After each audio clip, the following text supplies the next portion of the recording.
I'm going to bring in JJ and Desiree, two of our absolute favorite guests who've been on this show over and over for many years.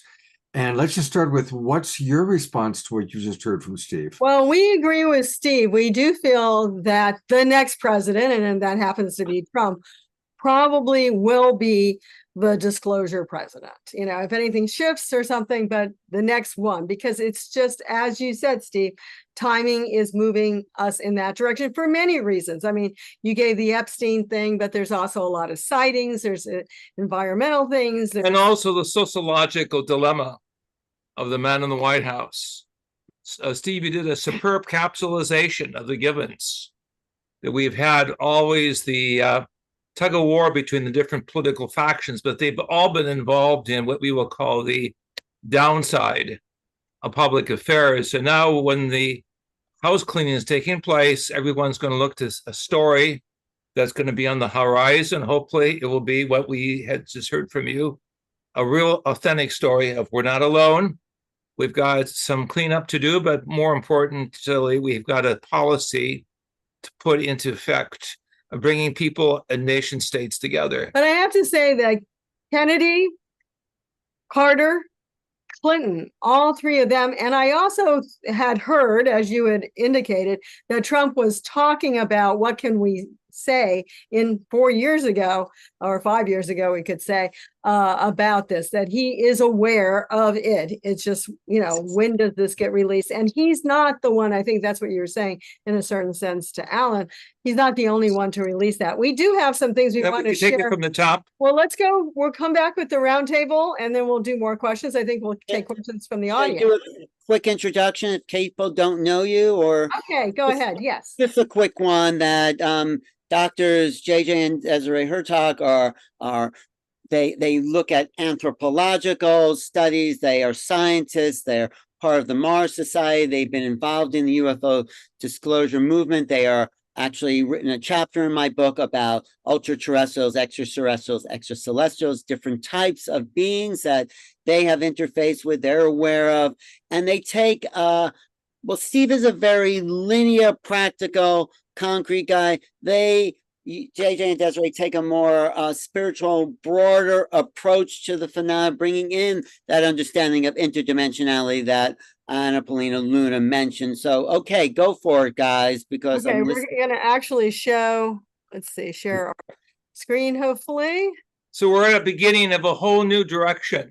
Let's hope it works. With the understanding of UAPs, national security and innovation behind the scenes, as you can see at the top left. Right. So just to give you a history here is that for this year, 2025, and there is so much that's going on, and Steve is part of it. Danny Sheehan is part of it. Alan has even been part of it, as you'll see. So let's take just this year, May 1st, 2025, there was a kind of science, national security, innovation. And you see here in the audience, or in the panel, I should say, Avi Loeb, he's from Harvard, retired Admiral Gallaudet, Eric Davis, who is the one who talked, as you'll see on the right side of the screen, about 4 types of aliens, from the Greys, the Nordics, the reptilians, and the insectoids. Representative Luna, we're going to be focusing on her. You can see her picture in the upper. That's if you want to see the Joe Rogan experience we've been talking about. You can see the number. It's up there. It's only 3 days old from today. Representative Burleson, he's sitting in the row. We're going backwards here towards the right. And Representative Burchett. There's also in the audience Chris Mellon and Lou Elizondo. So you can have the link down there, the UAP Disclosure Fund and the events. I highly recommend you see that. But what is important from our position is that 30 years before, 1995, Washington, D.C., there was a disclosure on a very high level. It was Dr. Scott Jones working with Senator Claiborne Pell, working with the Rockefellers, also working with Bruce McAmey with Naval Intelligence, that convened a group of experts. We, with John Mack, were the experts called to form, and I actually presented documentation of the 4 categories that Eric Davis spoke about on May 1st.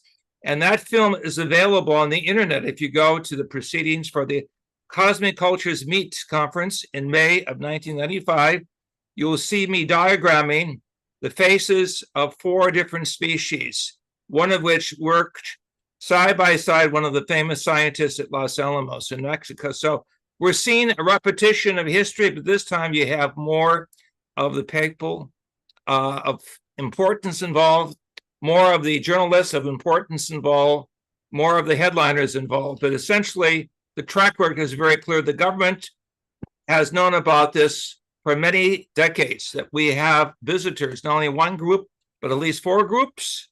And MUFON studies suggest that there are at least 14 major groups participating in some type of educational, environmental, in a biological study of the human race. Right, and just one other video, which just happened on August 4th. So again, both Anna Paulina with Rogan and this were all just in August. I think there is this building of energy, as Stephen was mentioning. So it says, I asked a U.S. congressman if aliens are real, and it's called The Endless Void with Kristen Fisher, and she's talking directly to Representative Burleson. So that's a very interesting thing. She mentions the 4 types of ETs. It's the first time really some, we'll say, set in this case, or representatives have agreed on that. Let's go on to just some things everyone should already know about.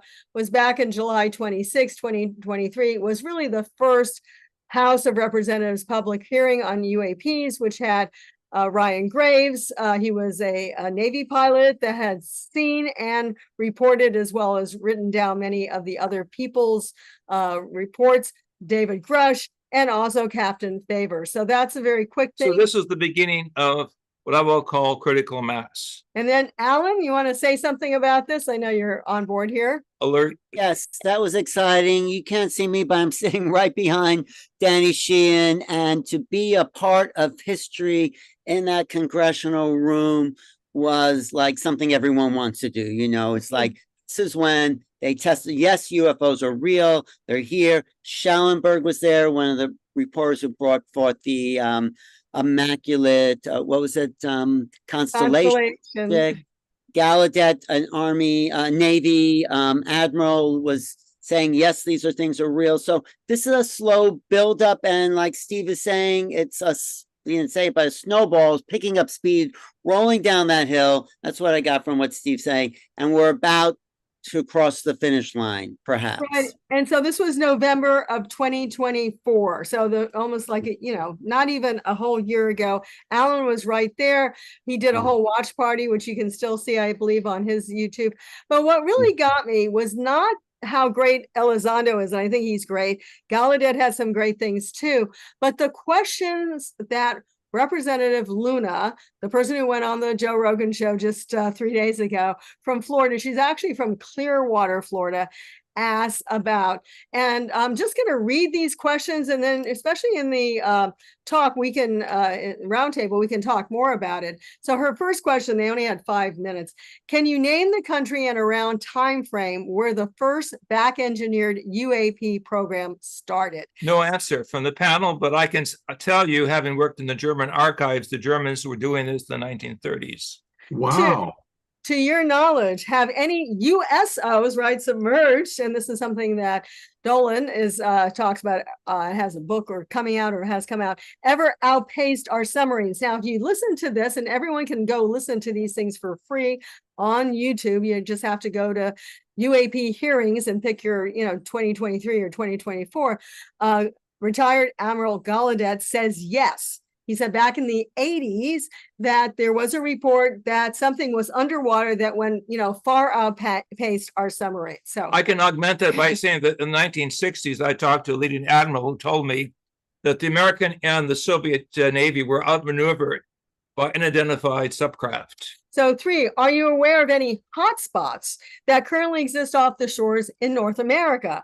We've heard reports of there potentially being hotspots, maybe entry and exit points. Have you heard of any of that? Well, she's from Florida. I'm originally from Florida. I saw a UFO when I was like 15 years old. There were so many sightings off the coast of Florida, and still until recent times, with the exception of something around New Mexico, California and Florida, and these are, of course, would be subterranean bases, were the most frequently sightings of UFOs. And I can say also, through my research, hotspots are off of San Diego, California. We actually have film of this, which is available. So there were several hotspots, both on the East as well as the West Coast. Yeah, and there's no doubt when I grew up, people were already talking about the fact that there was UFO bases off the coast in the Bermuda Triangle, let's call it that. Question number 4. In regards to these aircraft being piloted by, and then remember, this is her, a young girl, she's not that old, talking, by whatever they may be, non-human biologics. So these are what she calls those who are piloting these craft. Would you agree that it's likely they are being piloted by some mind-body connection?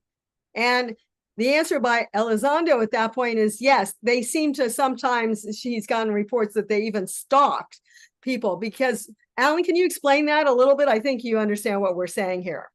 Yeah, there is some talk that the ETs themselves are driving these craft with their minds.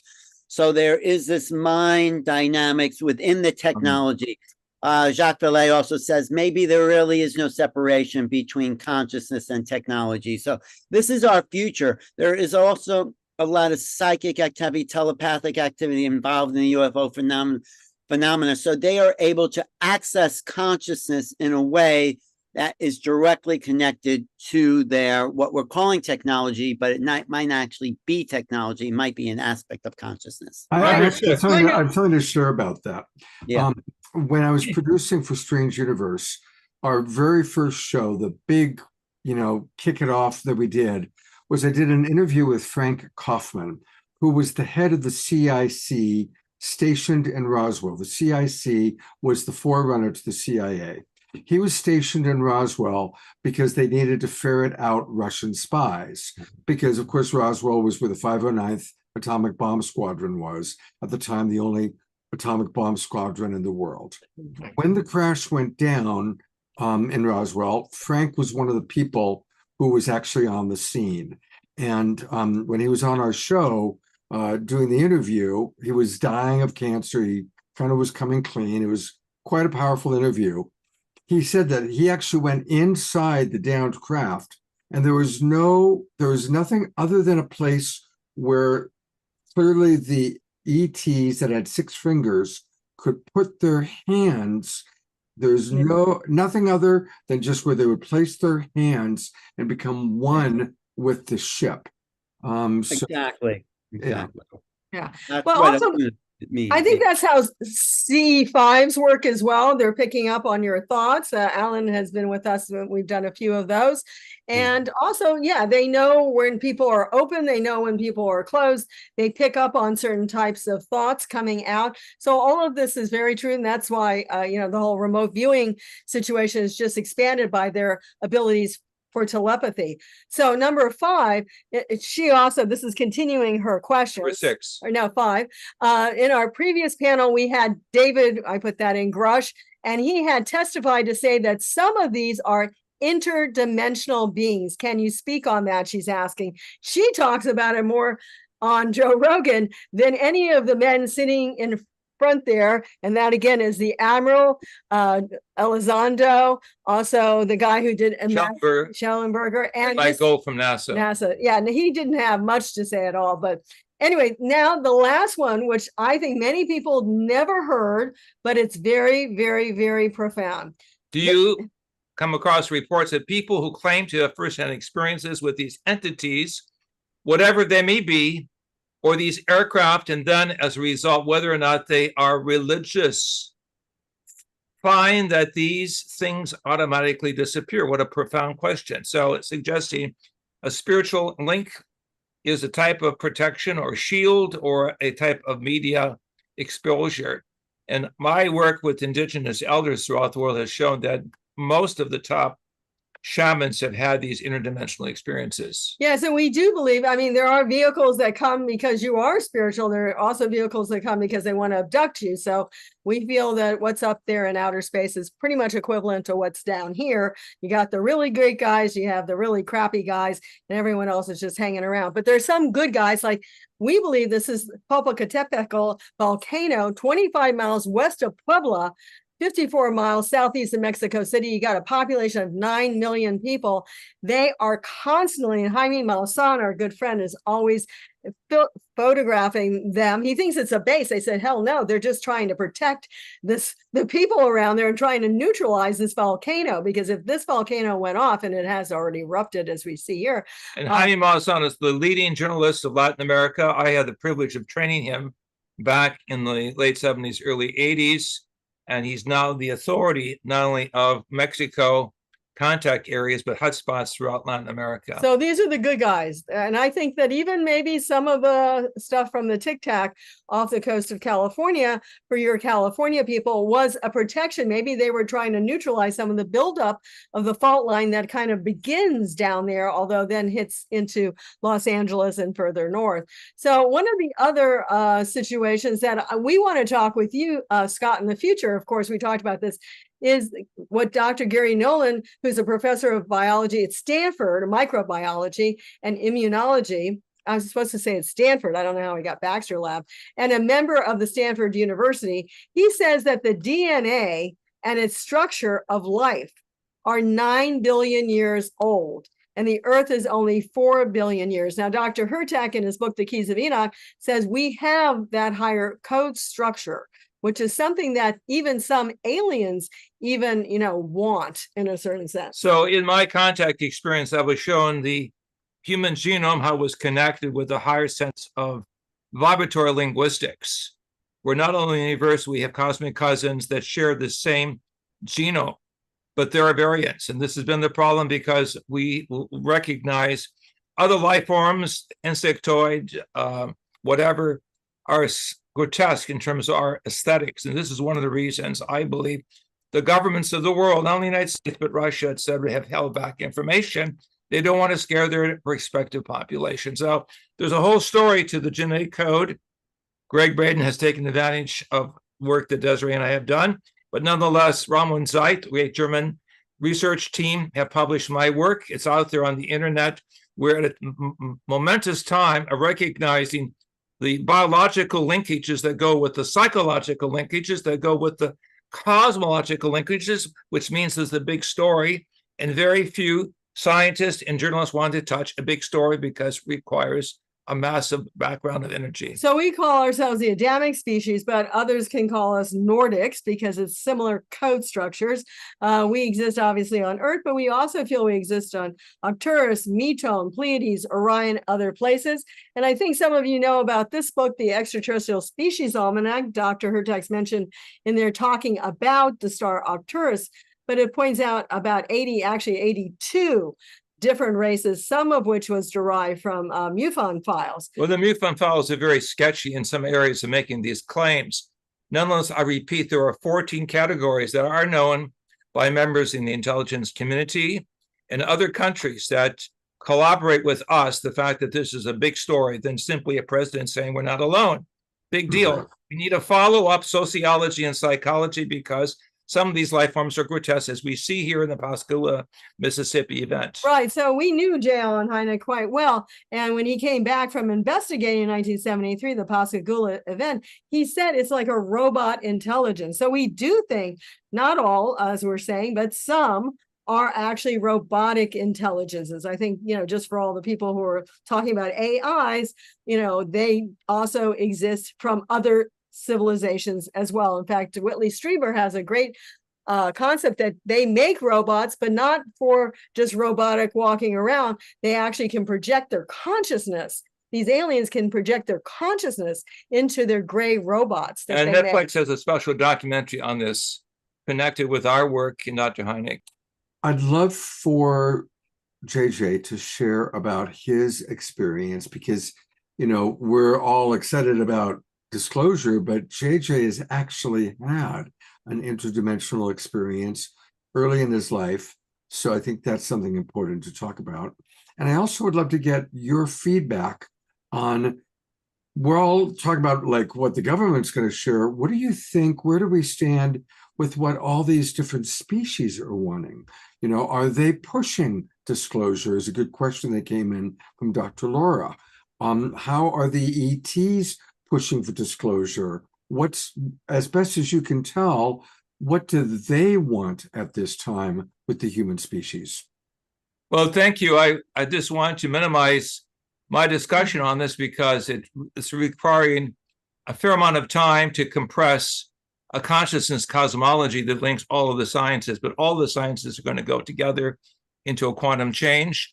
My book, The Keys of Enoch, Desiree's holding up there, shows the hands on the cover because the hands represent the salutation of the Adamic brotherhoods that share the same physiology. The hands placed upon the vehicles of some categories will open the doors or the energy form of the vehicle for actual participation. Right. So actually, it's interesting that on the Rogan show, Paulina talks about the ancient book of Enoch, but Dr. Hurtak's experience in 1973 was where Enoch himself, thank you, Enoch himself actually appeared to Dr. Hurtak in his room, and Dr. Hurtak was asked if interdimensional experience. And he was asked if he was ready. He said he was, which means it wasn't an abduction, who they just take you anyway. And then he went into these higher realms, various frequency realms, until he saw like a type of, Christ image, and got the information that he put out in the book. So let's leave it at that for those of you. The information was very advanced. It's taken 50 years to look at all of these areas of the hotspots, the genetic code, the language symbolism that one finds even in the Spielberg account of the hands, the symbols. All of this requires a new sociology, which is what we're all about, because our organization is called the Academy for Future Science, Science Guided by Consciousness. Consciousness links all of the disciplines, both scientific and spiritual, together. Without consciousness, we're not going to go ahead. We're just going to have bits and pieces of the same old game with the same old players giving us the same old, shall we say, mischief. So we're at a time it's going to take a lot of passion to make a difference of people out there throughout the world covering the whole spectrum that will put a new twist of hope, generosity, and courage on the front lines. And I want to thank Steve and Alan and all of you for laying the foundation for honest dialogue. So just a few other points you asked about where's the aliens in all of this. Interesting enough, there was a general in the space program in Israel. I know Israel's not your most popular place now. And this is 5 years ago, Chaim Eshed, he came out and said, that we actually are taking people even to Mars. And he said that Trump wanted to say more. I mean, this is what he said. It's not what I'm saying. Trump wanted to say more about contact back 5 years ago. And the aliens told him humanity is not ready. So the big question is, why don't they just land on the White House lawn? And let's get into that in the roundtable. I just want to finish a couple little points if we can. And then because we're almost finished, and I was right at Alan for this thing because that's his book. Oh, once you've seen UFO or UAP, you are quantumly entangled with that intelligence. What's that mean, Alan? Well, it means there are no innocent bystanders. I mean, Steve may, he was picked for this job for his passion. We were all, in a sense, chosen because we've come here to deliver a bigger message. And if you've seen a UFO, it wasn't by accident. We are all part of this phenomenon. We're all part of the greater cosmic consciousness. And some people don't know that, and other people are waking up to it. But that's one thing I will talk about or ask about on the panel, how this changes everything. So it is a sea change of humanity. So go ahead, Desiree. Just a few more slides, really. I think 2 or 3 more slides. So the other points are, this isn't new. We were just listening to something from astronaut Mitchell, and he said the same thing. He's talking about the contemporary stuff. He goes, but now you have to go back and realize the longest unbroken history is that from India. Tremendous sutra texts in Sanskrit tell us the story. We will call it the cosmic dialectic between those Indo-European peoples and those of the Orient.